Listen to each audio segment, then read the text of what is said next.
Hi everyone, thanks for joining me today for this colored pencil drawing tutorial of this autumn leaf. You can see my reference image there on the left, and I am working on the drawing on the right of the video. I drew this leaf using Prismacolor Premier pencils and Faber-Castell Polychromos pencils on Strathmore Bristol Smooth paper. And here you can see me doing a lot of this initial detail work with the Polychromos pencils. There is a stylus that I use to emboss some of the veins of the leaf, just so that I can use that tool to indent the paper, and then those lines will stay really prominent, and when I come over with other pencils, you'll still be able to see them.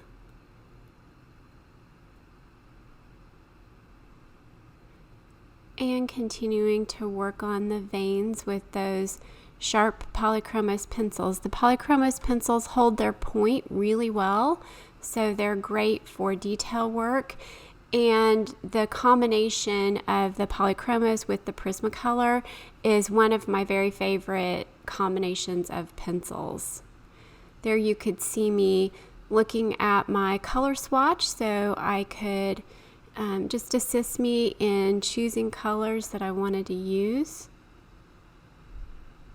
This is a Prismacolor Black Raspberry pencil, and the way I like to start most of my drawings is to come in and just block in the shadowed areas. Really helps me see, kind of map things out a little bit, see where I want to go. So that's how I'm typically going to start.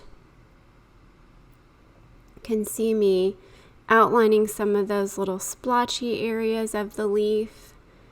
Leaves are really fun to draw because, especially these autumn leaves that are so many different colors, it's really hard to mess up, because even if you don't get it perfect to your reference image, well, nobody's going to know that if they're not looking at the reference image, first of all, and second of all, it's just not going to make a difference the way it would if you were maybe drawing a face or even a more detailed flower.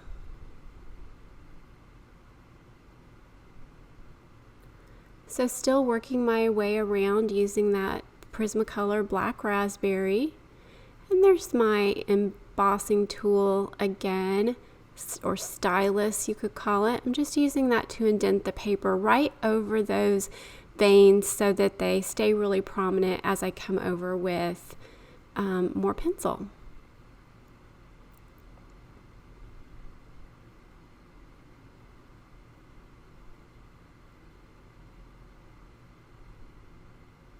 Checking my color swatch again. You can see I have a piece of glassine under my hand. That is to keep my hand from smudging the white of the paper. I like my paper to stay very bright and white, and using that glassine really helps with that. Still, from time to time, have to take a block eraser and just erase up some of the pencil dust that gets on that paper, but using the glassine helps a lot.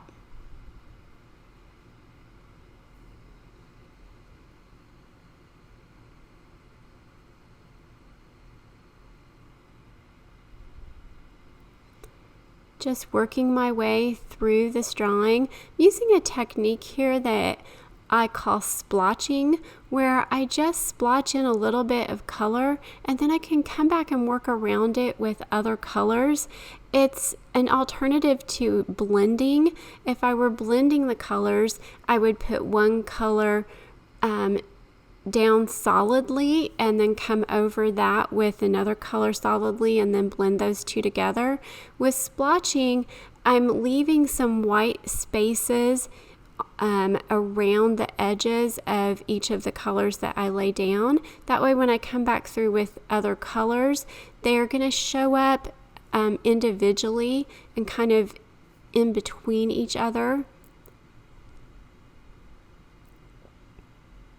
So I did a lot of splotching with this leaf. I wanted there to be a lot of depth and texture and I didn't want just one blended color. There you can see me kind of splotching that color down into the paper. I'm not coloring it in solidly. I'm leaving a lot of open white spaces that now I can come through and fill in with this Prismacolor peach color. And the goal again for that is just so that you can see each individual color.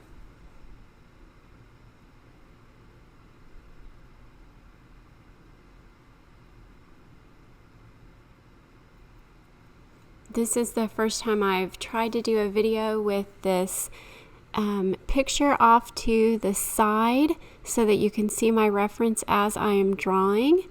So you'll have to let me know in the comments if you like to see that, if you find that helpful. I think everybody's going to like it. I personally find it helpful when I'm watching drawing videos to be able to see the reference someone's working on as they're working through it. So hopefully you guys will like that. I did a series of 3 of these autumn leaves on Patreon in real time. So a series of 3 videos, and basically tried to make these for beginners. I only used the 2 brands of pencils. I'm going to be including line drawings and outlines for everything, as well as the reference images. And I did all of the video tutorials in real time. So I'm talking and telling you exactly which pencils I'm using as I'm drawing in those videos. And also with the reference photo off to the side in the video. So trying some new things. Most of the updates I make to my drawing videos are based on feedback that I get from my patrons and from YouTube viewers. So I appreciate all of that feedback, and again would love to know what you think about the side-by-side here. So just continuing to work my way through, brightening this up a little bit with some of this brighter orangey yellow color. And now I'm ready to show you how I blend this with the Gamsol Odorless Mineral Spirits. You can see my setup here. I put the Gamsol in a mason jar, and I have an old sock there that I used to dab my paintbrush on. I'm using a Royal & Langnickel No. 2 Filbert brush. No. 2 Filbert watercolor. This is one of my favorite brushes. It's basically my go-to brush for just about anything I do with painting or applying the Gamsol. I have a few other brushes that I will use from time to time, but this No. 2 Filbert watercolor from Royal & Langnickel is my favorite.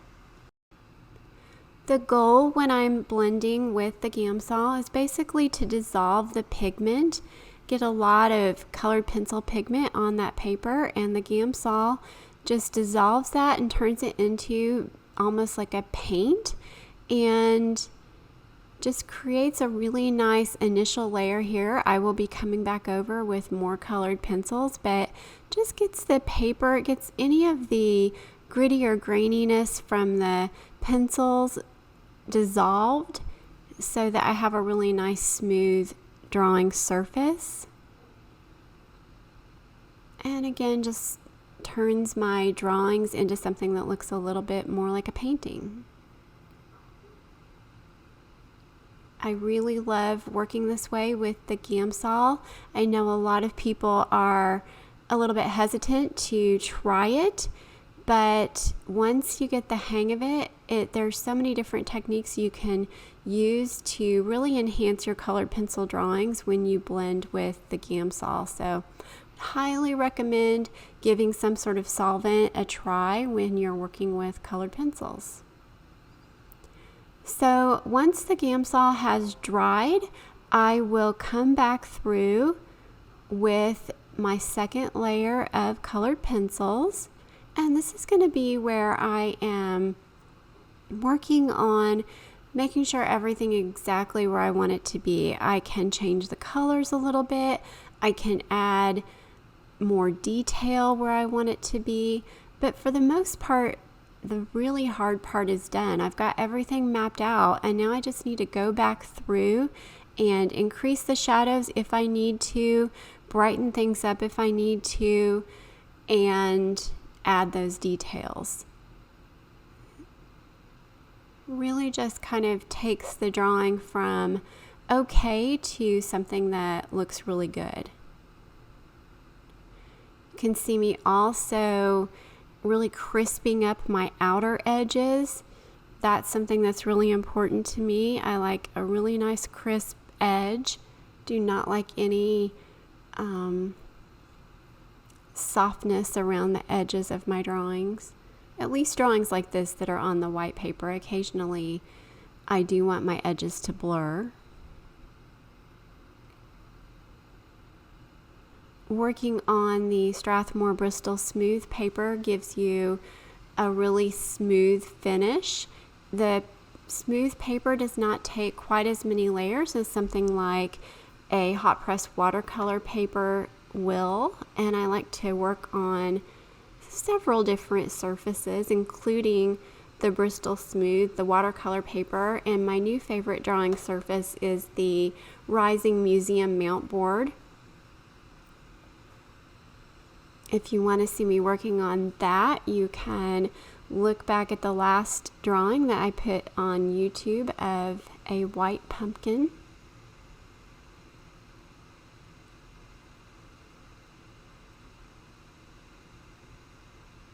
Back to that black raspberry pencil, which is the first pencil you saw me using when I started coloring this in.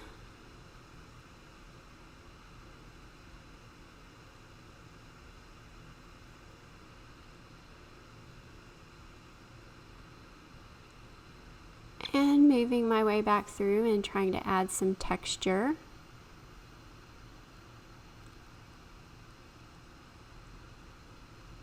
Going to need to brighten up this left side, kind of that center left area of the leaf. You can see looking at the reference photo, that's what's helpful about that side by side.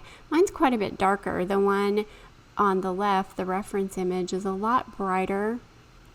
So you will see me come back through and make some adjustments there. But ultimately, my drawing does not have to look exactly like the reference image. I'm using that image as a reference. So you can make changes to it, or even if you're trying to copy it perfectly and you don't get there, you're probably going to be the only person who knows that.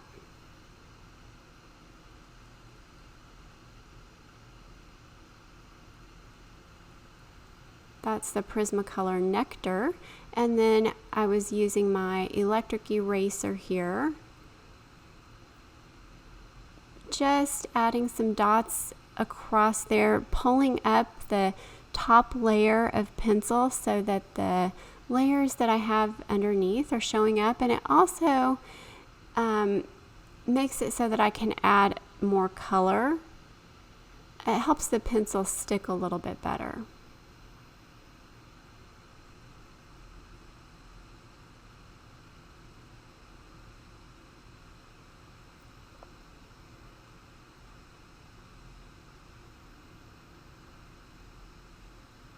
My canary yellow pencil from Prismacolor. And there I'm brightening up that side a little bit. It really doesn't take much.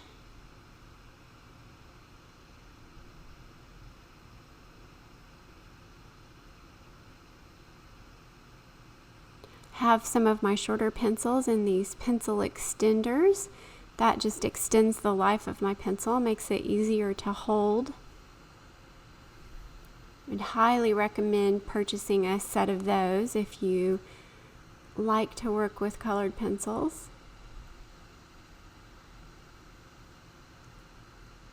It's my Prismacolor Espresso is one of my darkest browns.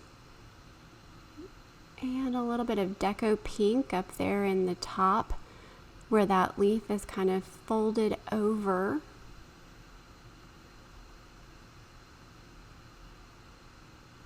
Cleaning up some of those veins up there. And now just putting some of the finishing touches on the stem. And here is my finished drawing. And if you would like to see the tutorial that I've put together for this one over on Patreon, you can check out patreon.com/JenniferMorrisonArt. You can also go to my website to jennifermorrisonart.com/Patreon tutorial links, and there you can find a listing of all of my current tutorials that I have available. There are over 100 over there on Patreon now, and I add new drawings every single week. Thanks for watching, guys. Bye.